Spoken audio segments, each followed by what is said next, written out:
an anchor and finding no good news in the paper. Well, share with us about your retreat. The people need to hear what it was like, what happened, and when the next one's coming. Oh my gosh. Y'all, I am I'm beyond amazed. Uh I mean, if you look at, like how did all of it come together, thinking for so long, like, who am I to do this? And what's gonna happen? And is it gonna work? To just seeing the miracles that are happening and just to seeing the people come together and oh my God, there's so much. I don't even know where to start. Um, it was amazing.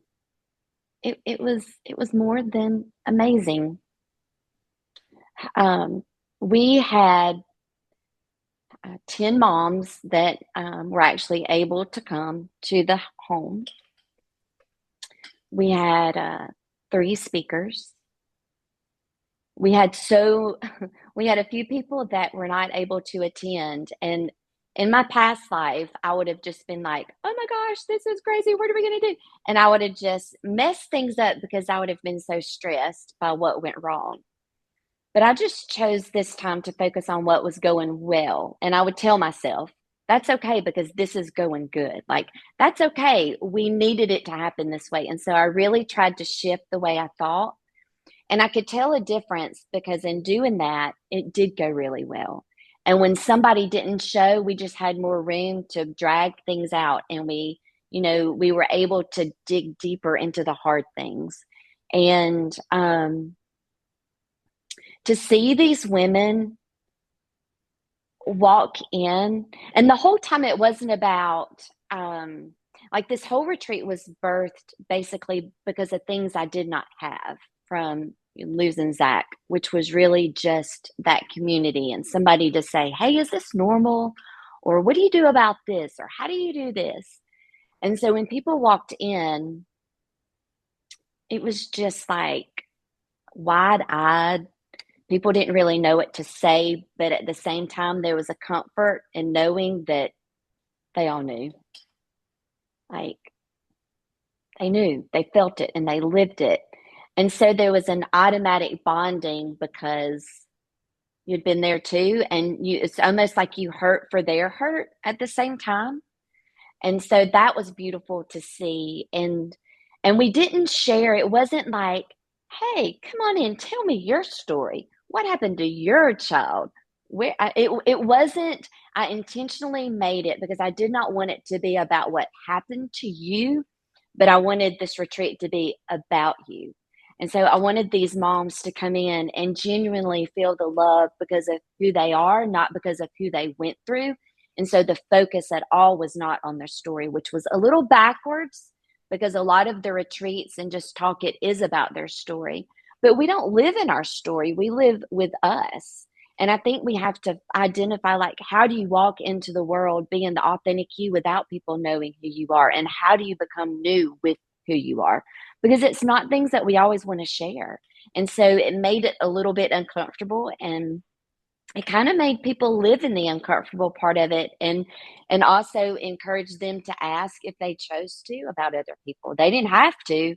And so there was a lot of wondering, like, what do we do? But what I gained from that is by the end of the retreat, they knew each other in a way that they were able to be themselves. And so the retreat was actually 6 days long, and so very uncomfortable by Wednesday. Wednesday was uncomfortable because you're like, what are we going to do now? We don't know what we're doing. And I'm ready to go home. And like, some people were even like, I don't need this. Like, this is not for me. But by the end, by the uncomfortable time, they're like, I'm glad I stayed. This is what I needed. I've met great people. They cried. People who had not cried. People, some mamas, they didn't know how to share their emotion with their family. And so they just didn't. It's like they tried to hide it and tried to live. They tried to act like everything was normal, and it wasn't, and by the end, it was like they saw and they were like, I'm going to go home and I'm going to be who I am in my, in the new me. And it's just been a beautiful thing. They've all stayed in touch still. They're all talking. Some talked about not having family and now they're making holiday plans to meet up. I don't know.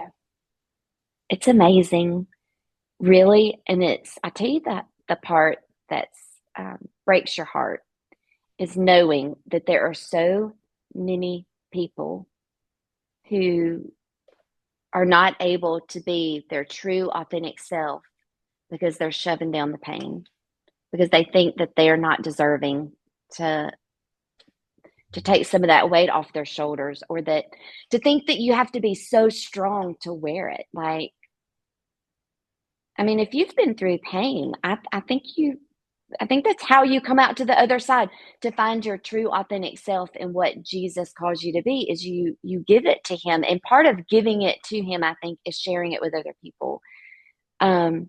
Which is kind of crazy that I'm saying that in itself, but I really do. I mean, like, I think that is community, and God's love is found through who we are, and people see that through who we are. And I think that's what I saw. I think I saw women share their lives with other women, and the gift that they were to each other was amazing. Yeah. It's very cool. So Yeah. exciting. So is it a faith-based retreat, or is it just? Yeah. So it's for anybody. Doors are open to anyone. But I mean, I'm 100% Jesus. And so obviously he comes in the door with me. And I'll tell you another cool thing about the retreat is I met a guy named Steve. And so when I was on this cleaning houses, trying to figure out what am I going to do with my life, and cleaning houses, one of my clients was Steve. And I told Steve, I said, Steve, I walked into the house one day and he's like, how are you doing? I'm like, great. I'm going to host retreats and blah, blah, blah. And he's like, well, what about food? I'm like, I don't know. He says, I got your food. I'm going to take care of it. Great. Well, as we got down to the end, and it's like, it's that time, Steve, what are we going to do about food? Steve says, I forgot about food, but don't worry. I've reigned in the church and they're going to help me. I'm like, great. It's taken care of, And so the first year the church took care of the food. It was amazing. But y'all, this year, let me tell you what this church did. I think I might have found another church, which is kind of interesting too in itself. But so this year, Steve is like, Julie, we're going to do the food again, and I need you to meet the church. And if they're going to be supporting you, they need to understand what they're doing. They need to understand this mission. And Steve is just blown away by the whole thing because he was able to witness it, pretty close last year. And so I go and I meet with the church. And here's what the church says to me. We don't want your mission. We're not here because we want this to be ours. That's not why we're here. But we come because we want to sit with you and we want to stand beside you in the really hard stuff. He said, we have a great church. We live here on the beach. We got your average person with the nice suit that comes in every Sunday, and we praise and we worship. But we don't get to do this every day. And we just want to come and serve and sit with you and these mamas. I was just like, when I was blown away. And they did. And I have to say that the food that they brought was like it was probably the best food, every meal that I've ever eaten. And these women saw it and they came in the door like, we are here for y'all. And they came in the door and they would just like bring their plates and they set it up and they prayed with these women. And they didn't, it wasn't about them. it wasn't about them. It was about us. And it was about these ladies, and you could see it 100%. Like, we are here to serve you.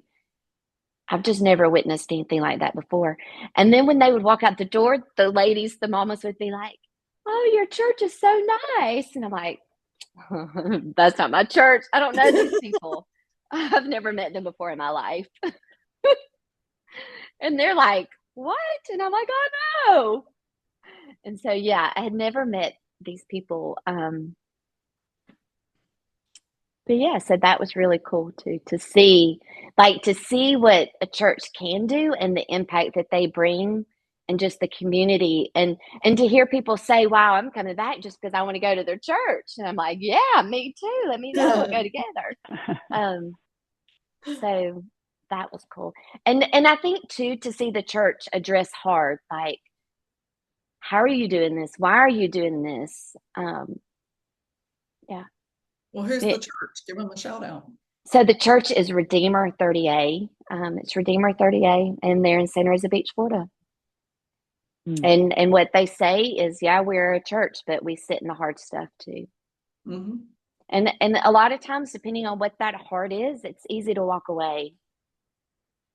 And so I'm not used to that. And they stood with me and didn't even know me, so it's pretty cool. So But one member that did know me, they're like, "We're going to support him." Oh, Amazing. I love it. And that's what church should be, right? Yeah. That's The funny church too, because should our be. whole sermon this past Sunday was on redemption. That was the word that was used, like all the different types of, all the different words for redemption that are used in the Bible. That's what our Yeah. sermon was on this past Sunday. I love that. That's so neat. I love how those things all tie together. I do too. It felt like church. I mean, it wasn't, and I would tell people, I am not here to do anything but to be authentic. This is just me. I'm who I am. I will dump it out. The retreat was basically, we had two speakers that came in and they shared two different sides. One was that trauma's in the body. It's not just an emotional thing. It's in the body. You wear it. And there's ways to work around that. Like, you do not have to stay stuck in pain. You can learn to deal with it. And it may be as something as simple as identifying that your shoulders are up in your neck and just seeing and paying attention to that and saying, "Okay, bring them back down," because that's what I do. And then we had another lady there, Jessie Wilden, and she is raising two children who are part of a double murder homicide. And so she was able to bring the perspective of, yes, I've not lost a child, but here's the reality of me raising two children who have lost their parents and what that looks like. So it kind of helps us to see, just it's a check and balance system, right? You can't stay isolated, and you can't only live with that one perspective. You need some people to shine light on you from other directions and give you just that wisdom. So, I mean, clarity. So she brought that. And then, of course, last year I did not share my story as such. This year I really opened up and shared not my story of what happened to me, but more so my story of finding Jesus in like maybe I've always had him as a neighbor through growing up, but in this, time in my life, like really surrendering him and what that looks like for me. And that was really cool because, just the feedback from individual moms and hearing, we didn't say anything because we didn't want to all cry together, which is really what I wanted. I wanted us to all pile up and cry. And they did too. And so it's interesting to be able to hear, how we guard our hearts for other people. What a perfect place to pause and for you to listen to me tell you about the Christian Women's Health Collective. We have a health collective that is a membership group. It is for ladies only. So if you're a gentleman listening to this podcast, I'm sorry you're not invited. But for you ladies, we would love to have you join us. What you get in the membership group is early access to all of our podcasts. Plus, you get additional podcasts that we don't publish. You also get access to recipes and challenges that we've done in the past and anything coming up in the future, which we do. Most of our challenges in the fall and winter. We also have all of us have individual specialities. For instance, I am a brain health coach. I am an Alzheimer's prevention specialist. I am a keto and carnivore coach. I've taken supplement coaching courses and gotten a certification in that. So that's where I put my focus into nutrition and health and wellness. Sherry is a functional nutrition and lifestyle practitioner, and she is fabulous with things like hormone balance and inflammation and reading blood work and all kinds of really cool things. And so we put lots of information in there around those specialities. Then we have Brienne, who does, she's a fasting coach, but she doesn't just talk to you about fasting from a health perspective, which obviously we need to be doing, but she talks about fasting from a biblical perspective, which is something that most people don't think about, and except for holidays. So Brienne is a phenomenal resource for understanding the health benefits of fasting as well as the biblical benefits of fasting. And then Julie is our grief coach. So if you have suffered through anything terribly traumatic in your life and you are dealing with some grief that you can't let go of, that's what Julie does. She actually hosts retreats around the country, and she is just growing like crazy with her grief coaching. But then on the other side of that, she's also a kidney disease survivor. So she is a kidney disease health coach as well. So we have such a phenomenal level of expertise in our group, and there's tons of valuable information. There are opt-in downloadables that are free. You are missing out if you're not in that group. And let me tell you this, it's $7 a month. That is it, $7 a month. And if you want a little bit of a break, it's $70 a year. So if you get an annual subscription, you save 2 months or you get 2 months for free. So you have nothing to lose and you're not tied to it. So if you decide you don't want it, you can back out. I would encourage you, if you're not sure, that you do a monthly subscription so you're not stuck paying the $70, but you'll want to pay it. We're awesome. Anyway, thank you so much for listening to my commercial, and now back to our program. But that's how we spent the whole week. We did do worship songs. I talked about Jesus. We talked about finding Jesus and really surrendering to Jesus, and even what prayer looks like and how it can be something as simple as thank you, Jesus. And so I did not do an invitation, and that's in the notes, is for next year, is to have that. And so I think it's learning where and just trying to polish and bring more to these retreats. And the cool thing is this is not the last one. So we have an opportunity for next year, but I gotta have help. I need investors. I need volunteers. I need people that have opportunity on where to host retreats, how to, people that can bring their voice to these retreats. I need mamas to get on the wait list to be a part of the retreat. And I think part of it for me is where do I take it, and how much do I give? And if people are coming and they're interested and they want that community, or they want to learn the connections between, we can't do this on our own, and we absolutely have to have Jesus to find love again. And we have to find Jesus to pull us naked and just to strip us down into who he wants us to be before we can pour authentically into other people and really be that true self. And so I don't know what that looks like. So I'm just going to keep, I tell myself, I'm like, every day I'm just going to do, and then he's going to bring it to me and I'll know which way to go. So that's what I'm doing. Like, I'm just trusting he's going to show me what the next step looks like into either creating more, or I don't know. We'll see. So cool. Really good. It's wonderful to hear you talk about that.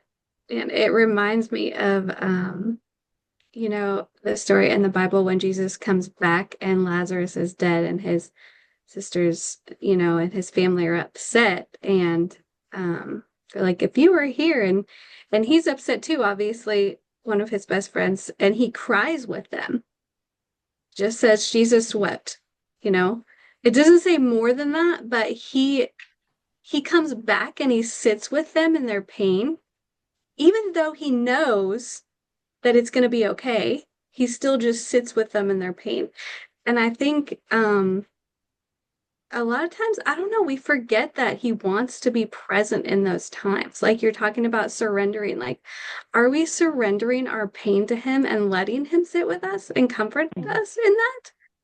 I think a lot of times we don't. just like what you're talking about with everything, not just with the kind of grief you're talking about, with any pain, with any grief that we have, I think we just always think we have to put on a brave face because that's what other people do, or that's what we're supposed to do somehow.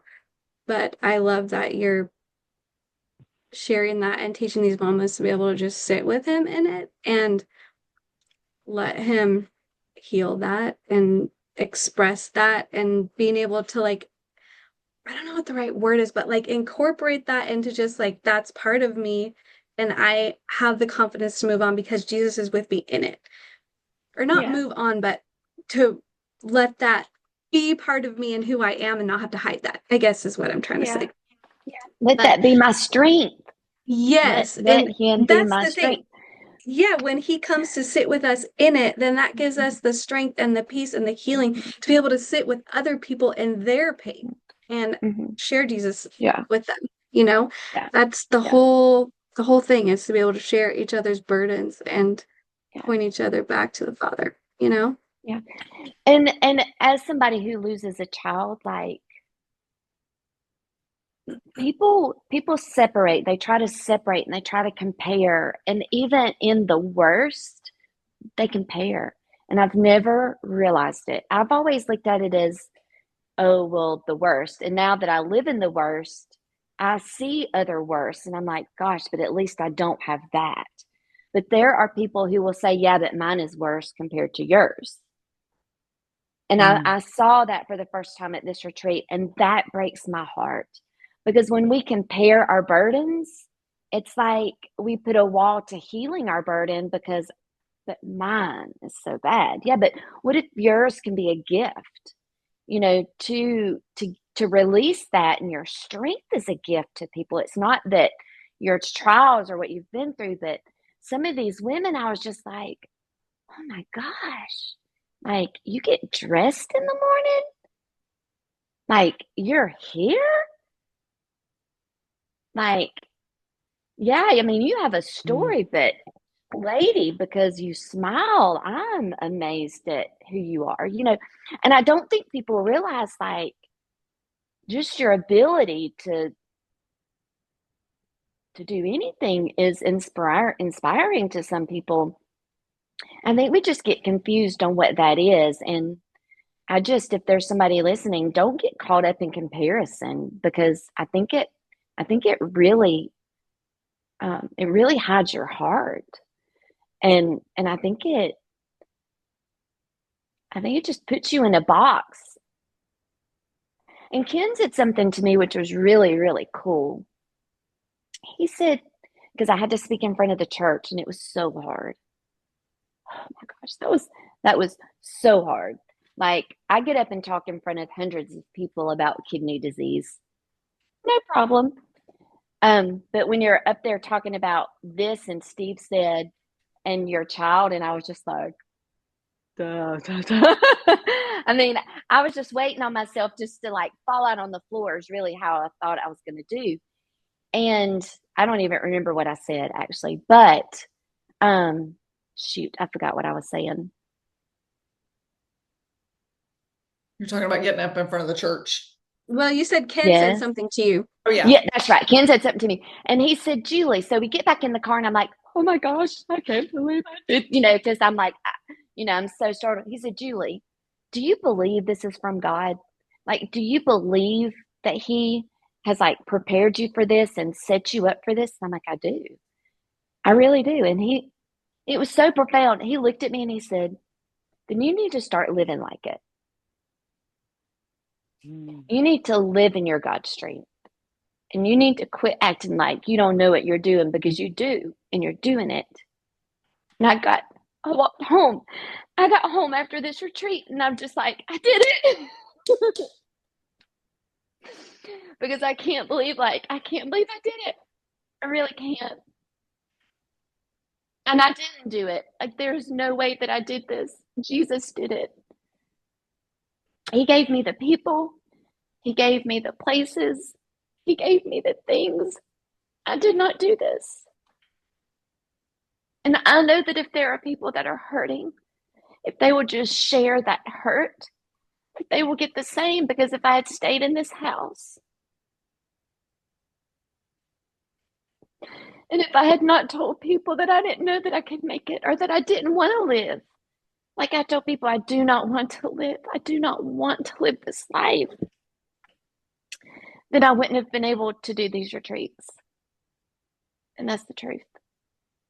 And I'm still scared and I still hide it and I still don't share. But then I see these women and I know their lives have been changed.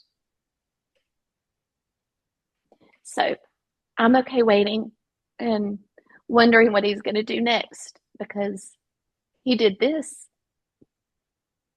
I mean,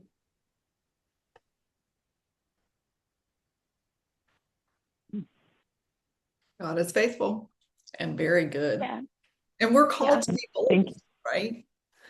Yeah. yeah, Thank you for stepping up and doing this. Yeah. The hearts that you feel. It's going to go generational. It's not just this generation. It's healing many generations, up and down. yeah. And they want it and they need it. I don't think we see that, Sherry. I don't think people. I think we just spend so much time trying to protect other people's hearts, and it's not our place to protect. It's not my place to protect somebody's heart. It's God's, and that's hard in itself. You know, I made somebody upset at this retreat, and I feel so bad. But at the same time, you have to protect other people's hearts and doing the best you can, and it's just not our place. Well, sometimes we need our heart. Well, I shouldn't say sometimes. Most of the time we need our hearts to be called to God, right? To hear the call. A lot of us Yeah. have to be in so much pain before we can even hear the call. Yeah. That was my experience, and a lot of Christians I know. God uses our pain for our own good. He always has good in store for us, Yeah. Yeah. even in the pain.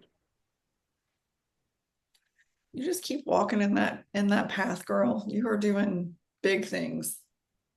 Big things. Really amazing. Well, I don't know what I'm doing, but I'm glad he does. It's crazy. You know, it's like there's no plan. I have no plan. People are like, yeah, I don't think one lady said, she said, I don't think you know what you're doing. I said, I don't. Because we were doing some kind of auction thing. And I'm like, well, have you done this before? Do you have any ideas? She's like, do you not know what you're doing? I'm like, no.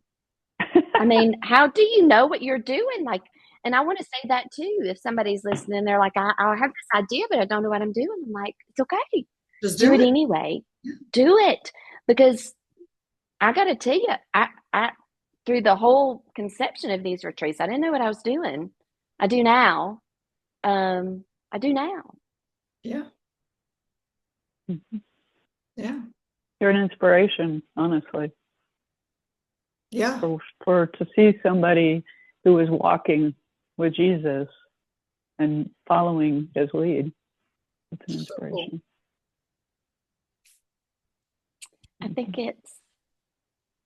I think there's a lot of people out there living like they wish they were dead. Mm. I think there's a lot of people out there living and they don't know what they're living for, or if they have purpose, or if they have reason, or if they're loved, or if they're needed, and they sit in their house right by themselves waiting like, Jesus, will you tell me what I'm doing? Will you give me a sign? You know, and outside is a neighbor saying, I just wish somebody would walk out and walk with me today. You know, or at the coffee shop, there's somebody sitting there saying, I wish there was somebody wanting to have coffee with me. And I think if somebody could take one thing from here, it's that you have to step out. You have to step into what you're so scared of, because fear, and I think fear is the same as so many emotions, and you don't really know what you're feeling. Like, is it fear, or is it excitement, or is it the adrenaline of what's to come? And I really don't have a clue what I'm doing, but I really did do it. And I really know that you can't do things alone. We weren't made to do things alone. So I say all that to say this. How do you do that, Julie? Because I'm sure there's somebody going to be saying, well, how do you do it? Like, there's nowhere for me. Here's what you do. If you got a newspaper, you look at your newspaper and you say, I think I would love to start quilting. We'll go and join a quilt class. Sometimes there's more. But that's what I did, is I found restaurants or coffee shops that I liked, and I went to the same places over and over. And what happened? By a couple of weeks, I started seeing more people, and then I would say good morning, and then they would say good morning. Or so just find places that bring you joy. You don't have to know anybody there, and you don't have to stay the whole day. Just, I'm going to go 30 minutes to this place today. And you can start out with, I'm just going to get coffee. I'm just going to, and then just build on that. And then eventually you'll start seeing more people. And then eventually you'll start building relationships. So you just have to start and things will happen. And so I just want to give you one tip. If you're like, I don't know if I need to live, I don't know what my purpose is, then I just want you to say, Jesus, will you show me? Will you tell me? And that's all you have to say, is just ask him. Like, if there's something you doubt, do I need to get outside today? Just say, Jesus, will you tell me? But then when he tells you, then I want you to say, Jesus, I heard you, give me courage to do it, because it took me forever to actually take that step. So I don't want you to feel like something's wrong with me because I'm not doing it. No, it just takes time. But just keep asking him, and he'll keep stepping with you. And that's what I did. Beautiful message. Mhm. Well, mamas, grandmas, ladies. Everyone. Huh? I said everyone. Everyone. Mhm. You've heard the amazing testimony of Julie and her retreat. If you know someone who has lost a loved one and living in tangled grief, that is where Julie is living, and her expertise is helping people out of their tangled grief. So we'll put a link to her website in the show notes so you can get on the wait list or tell your friends about it.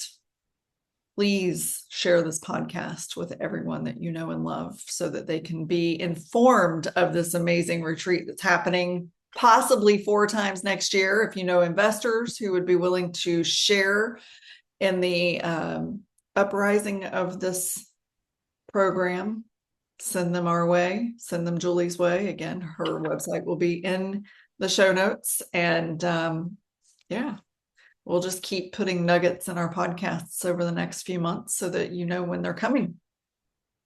Otherwise, we are arriving at the holiday season, so we will be taking some time off, but we will be back with one more episode before Thanksgiving. So please remember to like, subscribe, and share this podcast with everyone you know and love, and we'll see you next time. Bye, everybody. Fall like